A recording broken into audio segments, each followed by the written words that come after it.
Hi guys, welcome back to my channel. So, ipapakita ko lang sa inyo, wala na kaming baboy ngayon. And what we have, yan. Madami kaming pato. Mga pato. Yan, dami-dami yung pato. Pagkabilak na dito eh. Kargam dyan, nagpatilitin. Apan may jump. Yan. Marami kaming manok. So, naipon sila pag nagpapakain kami ng hapon. Ito yung mga tawag dito. Yung mga manok, mga pat. Wala na yung bakante na oh.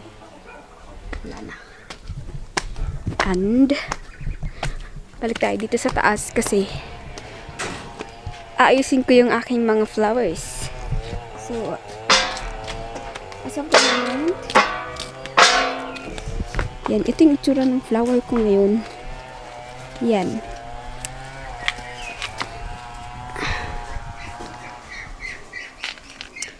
And then, ito, yung aking rose. Ito yung aking rose. Pag nilalagay nyo sa ganito, mas malaki yung chance niya na mabuhay. And then, ito yung aking gomamela. Ang dali niyang mabuhay. Look at that. Nakikita ba? Meron na siyang bud. This one. Nakikita ba? Meron siyang bud. Parang 2 days ago ko lang siyang nilagay. Yan. Actually, yung bud niyo na yan, meron na yan talaga bago ko siya nilagay. Tapos yan, nabuhay naman siya.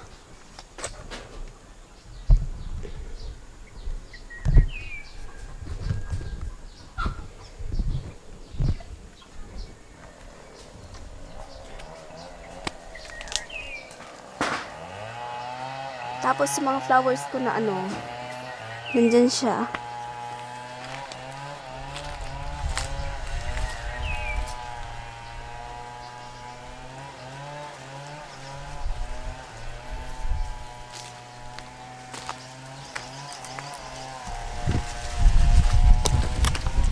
Yan.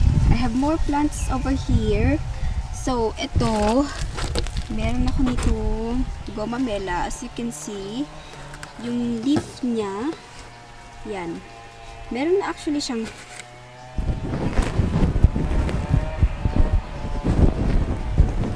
meron na siya actually bud. Nung nilagay ko siya dyan. Tapos, look at that. Mga 2 days ago nga, yan. Nagkakaroon na siya ng bud. Hindi siya namatay. 2 days ko na siyang nilagay dyan. Yan. Maganda yung gomamela na to. So, nilagay ko siya dyan. Hindi siya yung ordinary na gomamela na yung red. And then this one, bougainvillea.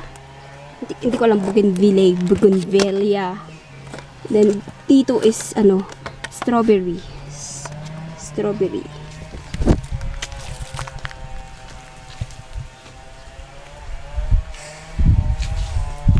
Tapos, let me show you guys. Kasi, yung ibang bougainvillea, hulog.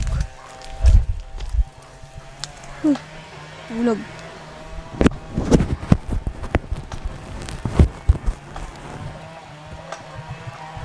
Tapos kasi guys, yung ibang plants ko, like, itong bougainvillea,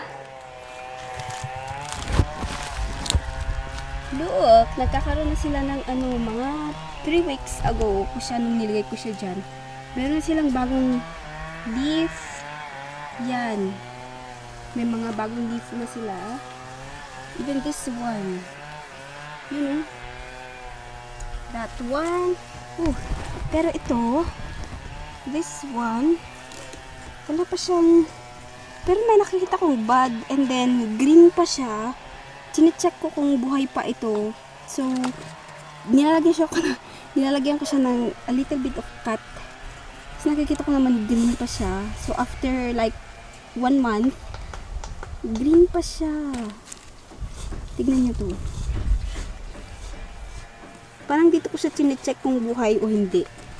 Oh, look at that. It's still green. Ooh, hindi siya kita sa camera. Pero it's green.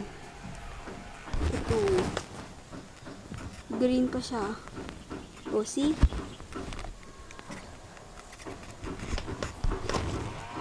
Nasaan na? Yun. Can you see that? It's still green. Dark green. So, buhay pa siya. Hinintay ko na lang na magkaroon siya ng bud. Yan.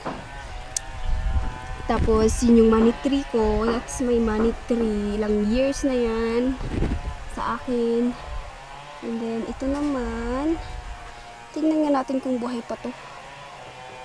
Oh yeah, it's still alive. Tignan nyo yan. Kakaroon na siya ng bud.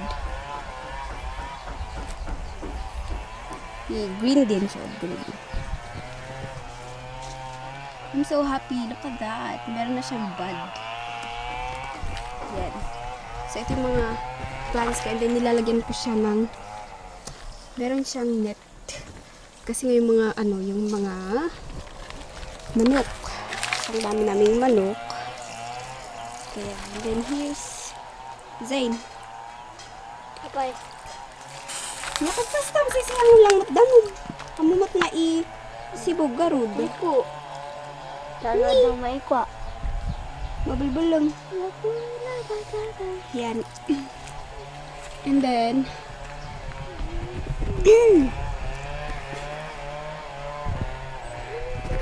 okay, so nung last time, hindi ko napakita sa inyo kasi yung pamangkin ko, nainitan ako. Yung pamangkin ko is, di ba, gusto ko niya laging napupunta sa kanyang camera, kaya hindi ko napapakita.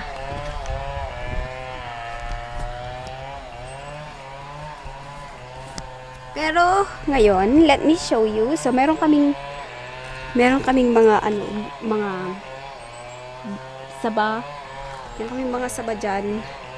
Actually, meron pa ngayong may bunga.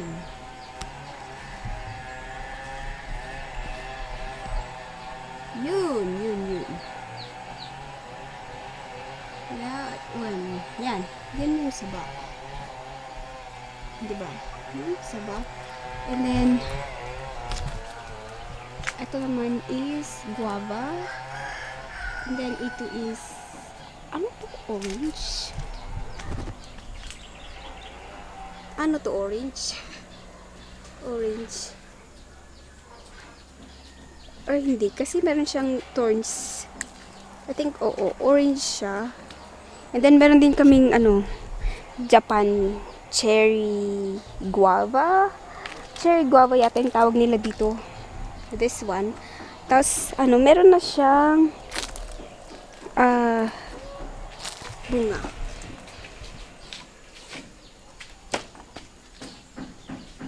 Yan. Meron na siyang bunga. Tapos, ganyan siya kaliliit. Pag lumalaki, mga ganyan lang.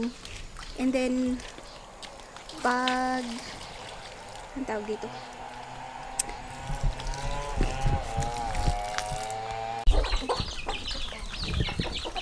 So, ayun guys, yung ibang mga manok namin.